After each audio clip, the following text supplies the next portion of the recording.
ഇടതുപക്ഷത്തിന്റെ ഉരുക്കുകോട്ടയായ വൈക്കത്ത് ചെങ്കൊടി പാറിക്കാൻ പി പ്രദീപ് കളം നിറയുന്നു. പതിറ്റാണ്ടുകളായി ഇടതുമുന്നണിയെ മാത്രം നെഞ്ചേറ്റിയ മണ്ഡലത്തിൽ സുപരിചിതനായ സ്ഥാനാർത്ഥിയിലൂടെ ചരിത്ര ഭൂരിപക്ഷം ലക്ഷ്യമിട്ടാണ് LDFന്റെ പടയോട്ടം. മണ്ഡലത്തിലെ വികസന സാധ്യതകൾ പങ്കുവച്ചാണ് പ്രദീപ് വോട്ടർമാരെ നേരിട്ട് കണ്ട് മുന്നേറുന്നത്. ഇന്നു മുതൽ മണ്ഡലത്തിലുടനീളം ആവേശം വിതറി റോഡ് ഷോകളും ആരംഭിക്കുകയാണ്. ഇടതുപക്ഷത്തിൻ്റെ ഉറച്ച കോട്ടയായ വൈക്കം മണ്ണിൽ ഇക്കുറി സ്ഥാനാർത്ഥിയായിട്ടുന്നത് പുതുമുഖമാണ്, പി പ്രദീപാണ്. മാതൃഭൂമി ന്യൂസിനൊപ്പം ചേരുന്നു. പ്രദീപ് ആ കന്നി അംഗമാണ്, സ്വാഭാവികമായിട്ടും അതും ഒരു MLA സ്ഥാനത്തേക്കാണ് മത്സരിക്കുന്നത്. എങ്ങനെയുണ്ട് ആത്മവിശ്വാസവും ഇപ്പോഴുള്ളൊരു വിജയപ്രതീക്ഷയും ഒക്കെ? നല്ല ആത്മവിശ്വാസത്തിൽ തന്നെയാണ് പ്രവർത്തനങ്ങൾ ഞങ്ങൾ ആരംഭിച്ചത്.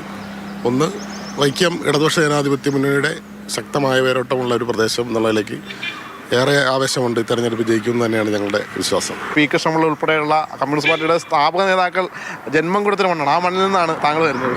തീർച്ചയായും അതേ വിജയത്തിന് ഇരട്ടി മധുരം നൽകുന്ന ഒന്നാണ് ഈ പി കൃഷ്ണപിള്ള. അതുപോലെ തന്നെ കേരളത്തിലും ഇന്ത്യയിലും ലോകമെമ്പാടും അറിയപ്പെടുന്ന നിരവധിയായ മഹാന്മാർക്ക് ജന്മം നൽകിയ ഈ മണ്ണിലെ പ്രതിനിധിക്കാൻ അവസരം കിട്ടുക എന്നുള്ളത് ഏറെ അഭിമാനമുള്ളൊരു കാര്യമാണ്. വൈക്കത്തിൻ്റെ വികസന സ്വപ്നങ്ങൾ എന്തൊക്കെയാണ് പ്രദീപിൻ്റെ മനസ്സിലുള്ളത്? കഴിഞ്ഞ ടൈമിലെ MLA നടപ്പിലാക്കിയ വികസന പ്രവർത്തനങ്ങൾ, ഒട്ടനവധിയായ ലക്ഷക്കണക്കിന് കോടി രൂപയുടെ വികസന പ്രവർത്തനങ്ങൾ വൈക്കത്ത് നടന്നിട്ടുണ്ട്.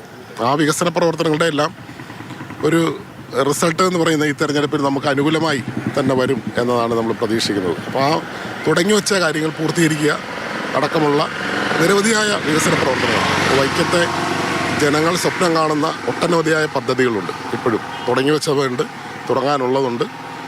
അങ്ങനെയുള്ള എല്ലാ പദ്ധതികളും പൂർത്തീകരിച്ചുകൊണ്ട് വൈക്കത്തിൻ്റെ സമഗ്രമായ വികസനത്തിന് ഊന്നൽ നൽകിക്കൊണ്ടുള്ള വികസന പ്രവർത്തനങ്ങൾക്കായിരിക്കും. മറ്റൊരു കാര്യം, വിദ്യാർത്ഥി യുവജന പ്രസ്ഥാനത്തിലൂടെയാണ് പ്രദീപ് രാഷ്ട്രീയ രംഗത്തേക്ക് വരുന്നതും CPIയിലൂടെ. സ്വാഭാവികമായിട്ടും മുൻപ് ഉണ്ടായിരുന്ന ഒരു MLA ഇന്നിപ്പോൾ BJP പാളയത്തിലേക്ക് പോയിരിക്കുകയാണ്. NDAക്ക് ഇവിടെ വലിയ കാര്യമായ ചലനം ഉണ്ടാക്കാൻ കഴിയുമെന്ന് ഞങ്ങൾ വിശ്വസിക്കുന്നില്ല. ഇത്തവണ BJP സ്ഥാനാർത്ഥിയായിട്ടാണ് നേരത്തെ പറഞ്ഞ ഞങ്ങളുടെ മുമ്പോട്ടായിരുന്ന ശ്രീ അജിത്ത് മത്സരരംഗത്ത് വരുന്നത്. ഞങ്ങളെല്ലാം ഒന്നിച്ച് പ്രവർത്തിച്ചവരാണ്. എങ്കിലും മുന്നണി എന്നുള്ള നിലയ്ക്ക് പ്രവർത്തന രംഗത്തേക്ക് ഇടതുപക്ഷ ജനാധിപത്യ മുന്നണി വളരെ ശക്തമായ പ്രവർത്തനങ്ങൾ ഇപ്പോൾ തന്നെ തുടങ്ങിക്കഴിഞ്ഞു. ഭൂരിപക്ഷം വർദ്ധിക്കും എന്നുള്ളത് തന്നെയാണ് ഞങ്ങളുടെ പ്രതീക്ഷ.